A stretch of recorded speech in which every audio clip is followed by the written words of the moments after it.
Меня пытали током, и я был вынужден себя оговорить. Досмотрите это видео до конца, и вы узнаете подробности нового ужасного преступления в отношении граждан Таджикистана. Подписывайтесь на наше обновление, чтобы всегда оставаться в курсе событий. Суд Сагдийской области приговорил жителя Фарабского района к 23 годам лишения свободы за убийство своего соседа. Подсудимый Джамшед Джумазода не признал своей вины и заявил, что дал признательные показания под пытками. Меня пытали электрическим током, и я был вынужден себя оговорить. Пытки происходили обычно после 10 часов ночи.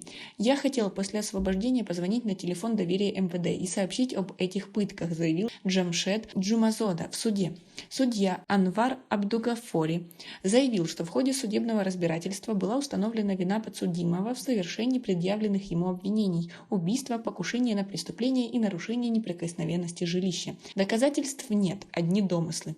О непричастности Джамшеда Джумазоды к убийству заявила Малахат Зиёева, единственная свидетельница преступления и мать убитого Бехсода Давранбекова. За 3 месяца суду не было предоставлено ни одного доказательства вины этого человека. Фактов нет, одни домыслы. В суде только говорили, что он якобы взял на себя вину. Но кто же заставил его это сделать? Возмущается женщина. Как вам такое? Свои ответы напишите нам, пожалуйста, в комментарии. Малахат Зиёева говорит, что хорошо знает Джамшеда, поскольку долгие года живут в одном многоэтажном доме. Если бы убийцей был Джамшед, я бы обязательно узнала его, но это был совершенно другой человек, говорит женщина, которая и сама серьезно пострадала во время нападения.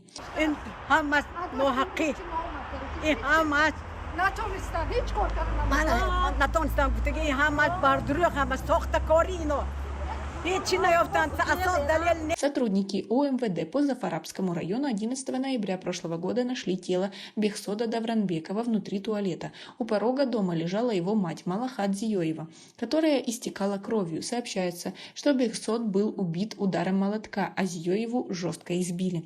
Что произошло в Зафарабаде?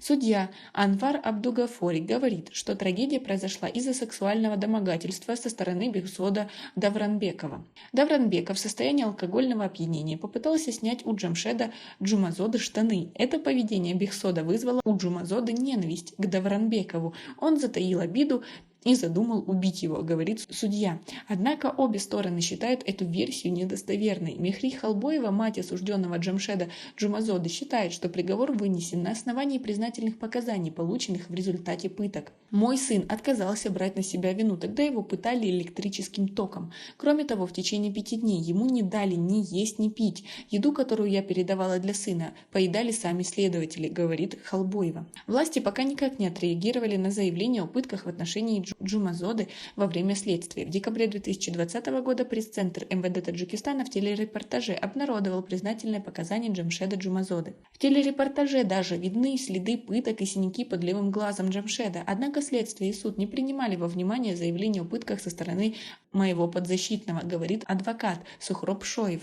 Джамшед Джумазода до ареста занимался предпринимательством. Он владел небольшим кирпичным заводом в Зафарабаде. Как вы относитесь к такому абсурдному делу и к тому, как у нас разыскивают виновных? Свои ответы напишите нам, пожалуйста, в комментарии. У нас пока на этом все. Оцените наше видео подпиской и лайком. До скорой встречи.